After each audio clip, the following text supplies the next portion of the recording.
Welcome to the Rim Break Rodeo. We hope this video helps.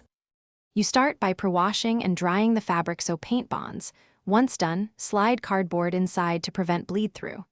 Lightly sketch your design so you have a guide, then mix paint with textile medium 1 if using acrylic to avoid stiffness.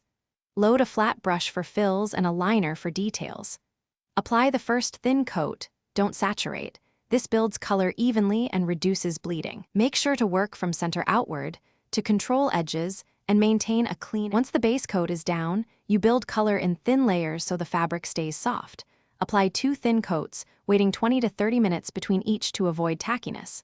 For texture, dab with a stipple brush or sponge. For depth, glaze with translucent layers rather than heavy pigment. Use a liner brush for hairlines and small details. If a line blurs, quickly clean the edge with a damp cotton swab. Make sure to step back periodically to assess balance and symmetry. To finish, you need to set the paint so it endures. Let the piece dry 24 to 72 hours, then heat set on the wrong side using an iron on the cotton setting for 3 to 4 minutes with a press cloth. Once set, wait 72 hours before washing on a gentle cycle and always turn the garment inside out.